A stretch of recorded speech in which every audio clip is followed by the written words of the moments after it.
ஒரு 1000 ரூபாய் அப்படிங்கிறதுக்கு உங்களுடைய ஒப்பீனியன் என்ன? ஒரு 1000 ரூபாய் இப்போ இருக்க சூழ்நிலையில 1000 ரூபாங்கிறது இப்ப சாதாரணம் ஆயிடுச்சு. சாதாரண சண்டே செலவு சார். ஒரு ஞாயிற்றுக்கிழமை எல்லாரும் வீட்ல இருக்கணும், சாப்பாடு செலவு 1000. ஒரு சண்டே செலவு. அதானே வார வாரம் நடந்து தொலைஞ்சிக்கிட்டு இருக்கு. ஒரு டின்னர் போயிட்டு வரதுக்கு 1000 ரூபாய். ஒரு டின்னர். ஆனா உண்மையிலே 1000 ரூபாயின் அருமை என்னவென்று உங்கள் மனைவிகளுக்கு சொல்லுங்க. 8 ஹவர் நம்ம மிஷின்ல நின்னு வேலை செய்யற அந்த ஒரு நாள் கூலி தான் சார் அந்த 1000 ரூபாய். அவங்க நினைச்சு பார்க்கணும். தாங்க மாட்டீங்க.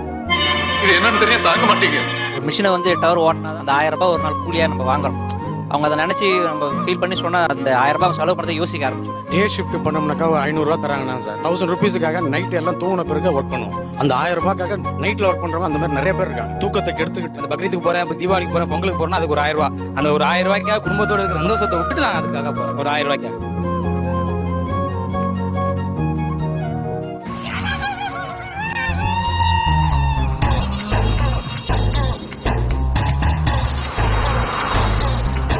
மளிகை ஜாமான் சார் எதை சொன்னாலுமே பாப்போம் அப்படிம்பாங்க. எப்ப வரும்னு தெரியாது. நானும் ஏதாவது வச்சு சமாளிக்கணும். அப்புறம் குழம்பு நல்லா இல்ல, சோறு நல்லா இல்ல, வெஞ்சம் நல்லா இல்லன்னு சொல்லுவாங்க சார். இனிமே எங்களுக்கு தேவையானது வாங்கி கொடுத்தா நாங்க குடும்பம் நடத்துவோம். இல்லன்னா நீங்களே பாத்துங்க.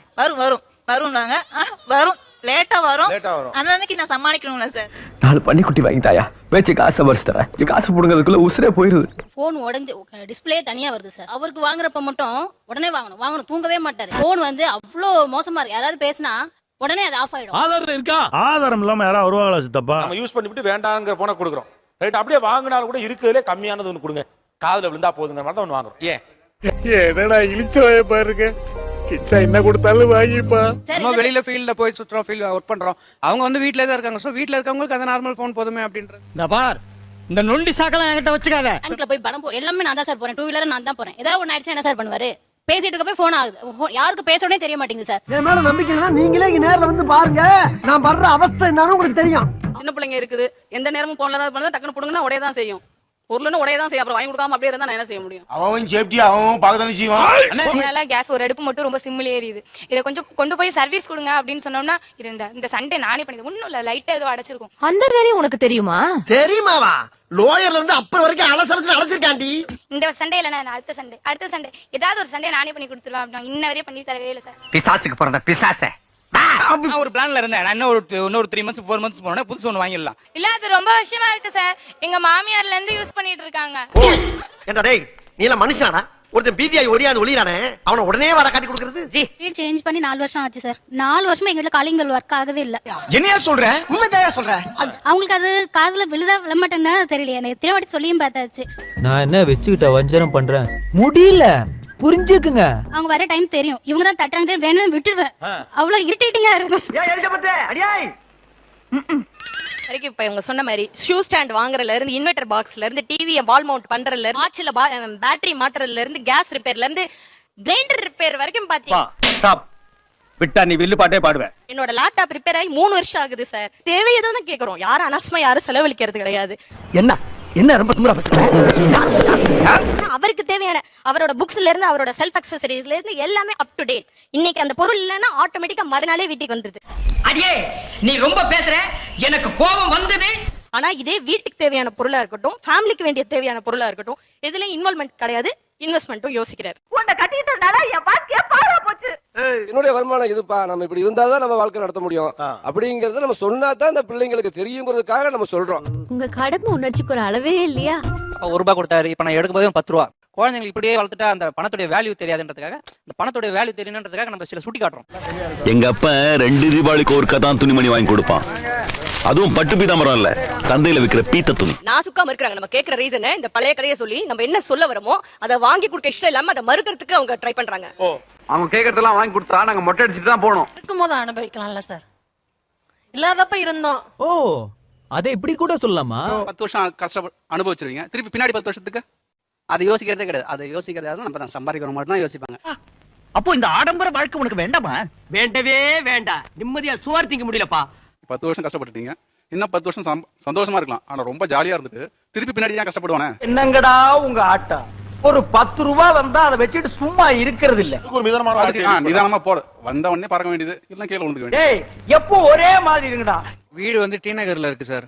ஆக்சுவலா டி நகர் பஸ் ஸ்டாண்ட் பக்கத்துலயே தான் இருக்கு. மளிகை ஜாமான் வாங்கிட்டு வரேன்னு சொல்லிட்டு போயிட்டு சுடிதார் வாங்கிட்டு வந்துருவாங்க. இவன் நம்ம எங்கேயும் பணம் வைக்க முடியல, சட்டையில வைக்க முடியல, பேண்ட்ல வைக்க முடியல, பீரோல வைக்க முடியல. இவ்வளவு செலவாயிருச்சு. கணக்கு வழக்க பாக்குறது இல்ல. கணக்கே இருக்காது சார்.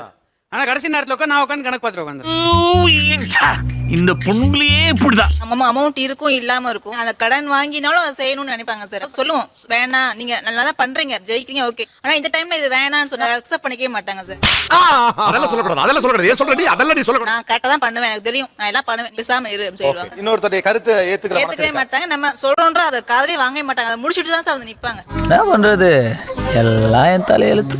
பிசினஸ்க்காகவே அடுத்து அவங்க மேற்கொண்டு கடன் விஷயத்துக்கு போகும்போது நம்ம தடுக்கிறோம் இல்ல இது வேண்டாம் நம்ம வளர்ந்துட்டோம் கடலுக்கு தாண்டி நம்ம போக கூடாது அதனால நமக்கு ஆபத்து வரும் அத பத்தி நான் ஃபீல் பண்ணிக்கிறேன் நீ ஃபீல் பண்ணாத ஃபீல் பண்ணா வெண்டா பண்றது இருக்கிறத நம்ம இழக்க வேண்டிய சிச்சுவேஷன் வரலாம் அப்படிங்கிற ஒரு முடிவை நம்ம சொல்லும்போது அந்த கருத்தை காதலே வாங்கிக்க மாட்டாங்க அந்த மாதிரி பயந்தா வளரவே முடியாது துணிஞ்சுதான் கால் வைக்கணும் பல கோடிகளையே நான் லெஃப்ட்ல கொடுத்து ரைட்ல வாங்கி சென்டர்ல விட்டு சுத்துன வண்டி பொடி பைத்தியக்காரி இன்னொன்னு கடன் இருக்க நம்ம வளரோங்கிறே அர்த்தம் அந்த மாதிரி ஒரு நமக்கு அந்த அப்பதான் அந்த ஒரு ஆம்பிஷன் நமக்கு வரும் சம்பாதிக்கணும் அப்படிங்கிற ஒரு எண்ணம் வரணும்னா நமக்கு கடன் இருக்கணும் அதுக்காக தான் நான் ஓடுவேன் என்ன நான் 100% வியாபாரி அப்படி ஓடி உழைச்சாதான் என்னால முடியும் அப்படிங்கிற ஒரு எண்ணத்தினால அடுத்ததை அவங்களால கவனிக்கவே முடியல I'm not an ordinary man. I am Surya Prakash. ஒரே வார்த்தை சொல்லுவாரு ஓ வேலையை பாரு எனக்கு தெரியாத உனக்கு தெரிஞ்சிட போது நான் வெளியில நாயா சுத்துறேன் நீ வீட்டுல ஏசில தானே உட்காந்துருக்க உனக்கு தெரியுமா நீ தேவையில்லாம விஷயத்தை தலையிடாத இப்படி சொல்லிட்டா எல்லா ஆம்பளைங்களும் ஏமாத்திட்டு இருக்கீங்க. எனக்கு தெரியும் நான் யார்கிட்ட பேசணும் யார்கிட்ட பண்ணணும் யார்கிட்ட டீல் பண்ணணுங்கிறது எனக்கு தெரியும் நீ வாய மூடு உனக்கு என்ன தெரியும் கல்லால உட்கார வச்சதுல நீ பேசுறியா நீ இதுவும் பேசுவ இன்னும் பேசுவ ஒரே வார்த்தை அதுக்கு மேல நான் பேசவே மாட்டேன் சரி அவர் காசு தானே போதுன்னு பேசாம உட்காந்துருவேன் உங்க கூட சண்டை போடுறதுக்கு எங்களுக்கு நேரம் இல்ல. 1000 ரூபாய் அப்படிங்கிறதுக்கு உங்களுடைய ஒப்பீனியன் என்ன? ஒரு 1000 ரூபாய் இப்போ இருக்க சூழ்நிலையில 1000 ரூபாங்கிறது இப்ப சாதாரணம் ஆயிடுச்சு சாதாரண ஆயிடுச்சு. 20 crores இந்த பையனுக்கு டிப்ஸ் கொடுக்குற மாதிரி ஒரு 1000 ரூபாய் அதை பத்தி உங்க மதிப்பு என்ன? ஒரு சண்டே செலவு சார் ஒரு ஞாயிற்றுக்கிழமை எல்லாரும் வீட்ல இருக்கணும்னா சாப்பாடு செலவு வேலையில ஒரு சண்டே செலவு அதானே வாரம் நடந்து தொலைஞ்சிக்கிட்டு இருக்கு. ஒரு டின்னர் போயிட்டு வரதுக்கு 1000 ரூபாய் ஒரு டின்னர். ஆனா உண்மையிலே ஒரு 1000 ரூபாய் அப்படின்னா என்ன? 1000 ரூபாயின் அருமை என்னவென்று உங்கள் மனைவிகளுக்கு சொல்லுங்க. சொன்னா தாங்க மாட்டீங்கடா. டே ஷிஃப்ட் பண்ணோம்னாக்கா 500 ரூபா தராங்கண்ணா சார். 1000 ருபீஸுக்காக நைட் எல்லாம் தூங்கின பிறகு ஒர்க் பண்ணுவோம். அந்த 1000 ரூபாய்க்காக நைட்ல ஒர்க் பண்றவங்க அந்த மாதிரி நிறைய பேர் இருக்காங்க. தூக்கத்தை கெடுத்துக்கிட்டு 30 ரூபாய் கொடுத்தா நான் 3 நாளைக்கு கண்ணு முடிச்சு வேலை பாப்பேன்டா. அந்த மாதிரி கஷ்டப்படுறவங்களும் நாட்டுல நிறைய பேர் இருக்காங்க. 8 hour நம்ம மிஷின்ல நின்று வேலை செய்யற அந்த ஒரு நாள் கூலி தான் சார் அந்த 1000 ரூபாய். அவங்க நினைச்சு பார்க்கணும். தாங்க மாட்டீங்கடா. இது என்னன்னு தெரியும் தாங்க மாட்டீங்க. ஒரு மிஷினை வந்து 8 hour ஓட்டினா அந்த 1000 ரூபாய் ஒரு நாள் கூலியா நம்ம வாங்குறோம். அவங்க அதை நினைச்சு நம்ம ஃபீல் பண்ணி சொன்னா அந்த 1000 ரூபாய் செலவு பண்ணதை யோசிக்க ஆரம்பிச்சிருவாங்க. அவன் கஷ்டம் அவனுக்கு தான் தெரியும். அந்த பணம் 1000 ரூபாய் சம்பாதிக்கிறதுக்கு 5000 தேங்காய் விற்கணும். 5000 தேங்காய் விற்கணும். 5000 தேங்காய் வித்தா தான் அதுல ஒரு 1000 ரூபாய் கிடைக்கும். இன்னைக்கு வந்து வேலையில வந்து நிறைய சேலஞ்சஸ் இருக்கு. அந்த எல்லா சேலஞ்சஸையும் கஷ்டப்பட்டு பணம் சம்பாதிக்கிறோம். 4 காசு சம்பாதிக்கணும்னா சாவணும். சம்பாரிச்சு இன்னைக்கு வந்து நிறைய இடத்துல இண்டஸ்ட்ரியில வந்து வேலையே இருக்குமா இல்லையான்னு தெரியாது. சம்பாரிச்ச காசை வீட்டுக்கு கொண்டாடுறதுக்குள்ள ரத்த அடிப்படணும். அப்படி இருந்து கஷ்டப்பட்டு சம்பாதிக்கிற காசை வந்து இது பண்றாங்களே அப்படின்னு தோணும். ஓகே. இதே வேற ஒருத்தி இருந்தா மாசம் 1000 ரூபாய் மிச்சப்படுத்திருப்பா. ஆனா இவன் ஹாலிடே ஒர்க்லாம் போனா கொஞ்சம் எக்ஸ்ட்ரா பே கிடைக்கும். அந்த பக்ரீத்துக்கு போறேன், இப்போ தீபாவளிக்கு போறேன், பொங்கலுக்கு போறேன், அதுக்கு ஒரு 1000 ரூபாய். அந்த ஒரு 1000 ரூபாய்க்காக குடும்பத்தோட இருக்கிற சந்தோஷத்தை விட்டுட்டு நான் அதுக்காக போறேன். ஒரு 1000 ரூபாய்க்காக உள்ளுக்குள்ள சொல்ல முடியாத பல உண்மைகளை புதைச்சு வச்சிருக்கேன். அதெல்லாம் சொல்ல வச்சிடாதீங்க. பணத்திற்காக பணத்தினுடைய தேவைக்காக அவசரத்திற்கு பணம் வேணுங்கிறதுக்காக எங்கெல்லாம் அவமானப்பட்டிருக்கிறீர்கள் உங்க வீட்டுக்கு தெரியாது. ஒரு இடம் 2 இடமா இருந்தா நான் இருக்கும் 1000 இடத்துல வாங்கி தொலைஞ்சிருக்கேன் நானு. கடன்பட்ட விஷயத்தெல்லாம் அவங்கள்ட்ட சொல்லியிருந்தா இந்த ரியல் எஸ்டேட்ல இந்த தொழிலும் முன்னேற விட மாட்டேன், பயப்படுவாங்க அவங்க. நீ வேலைக்கு படி போ அப்படின்னு சொல்லி நம்ம திரும்ப அனுப்பிச்சிருப்பாங்க. ஊர் ஜனங்க தான் நம்ப மாட்டேங்கிறா கரெக்டா கொண்டாட்டி நீமா நம்ப மாட்டேங்கிற. ஆனா அதுக்கு அந்த ரியல் எஸ்டேட் சாதிக்கணும்னு இங்க வேலை கேட்டிருக்காங்க, அங்க வேலை கேட்டு போய் சொல்லி கிட்டத்தட்ட 1 வருஷமா 3 லட்சம் ரூபாய் கடன் கண்டாயிட்டேன் சார். என்ன சொல்லுகிறாய்? உண்மையை சொல்லுகிறேன் மன்னா. சப்போஸ் நான் வேலைக்கு போனாலும் 7000 8000 சம்பளம் நான் லேத்து டர்னர் நான் அந்த மாதிரி அவங்க சப்போஸ் தெரிஞ்சிருந்தா அவங்க நகையெல்லாம் வித்தாவது கொடுத்த கடன் அடிச்சு பழைய வேலைக்கு போயிட்டு இருப்பாங்க. என்ன பண்றது நம்ம அப்படித்தானே பண்ணி ஆகணும். ஆனா அவங்களுக்கு தெரியாமையே நான் கிட்ட இது வரைக்கும் சொல்லல. இப்பதான் நீயா நான் மூலியமா சொல்றேன் அவங்களுக்கு. ஏங்க என்கிட்ட சொல்லல? அப்படியே சமாளிச்சிடலாம்னு பார்த்தேன். 3 லட்சம் வரைக்கும் கடன் பட்டேன் சார். இந்த 3 லட்சம் ரூபாய் கடன் எப்படி நான் வேலைக்கு போன எந்த ஜென்மத்தை அடைக்க முடியாது என்னால. எப்படியோ சாதிக்கணும்ட்டு எங்கெங்க சுத்தி ரியல் எஸ்டேட்டுக்கு போகாத இடம் இல்ல. பரவாயில்ல கடன் வாங்கியாவது பொண்டாட்டிய ஜம்முன்னு வச்சிருக்கானே. 1.5 வருஷத்துக்கு அப்புறம் சாதிச்சு கொஞ்சம் கொஞ்சமா அந்த 3 லட்சம் கடன் அடிச்சு இவங்க தேவையான பூர்த்தியும் செஞ்சு இது வரைக்கும் அவங்களுக்கு அந்த 3 லட்சம் கடன் எப்படி வந்துன்னு தெரியாது, எப்படி அடைச்சுன்னு அவங்களுக்கு தெரியாது. அதுக்கெல்லாம் ஒரு திறமை வேணும்யா. ஆமா ஆமா தைரியமா செஞ்சல. திறமை.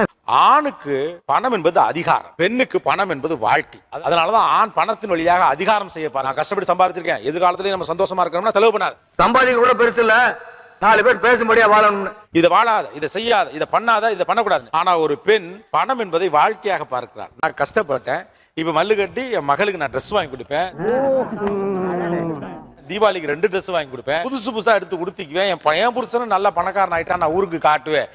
நீ காட்டுவில, நீ காட்டுவ. சம்பந்தமே இல்லாத உங்க வீட்டுக்குள்ள வந்து ஜாமான் தட்டு எவ்வளவு இருக்கு, நகரம் எவ்வளவு இருக்குன்னா காட்டுவேன் நீ. பெண் பணத்தின் மூலம் வாழ பார்க்கிறார், ஆண் பணத்தின் மூலம் அதிகாரம் செய்ய பார்க்கலாம். இதுக்கு பின்னால இன்னொரு சைக்காலஜிக்கல் இஷ்யூஸ் இருக்கு.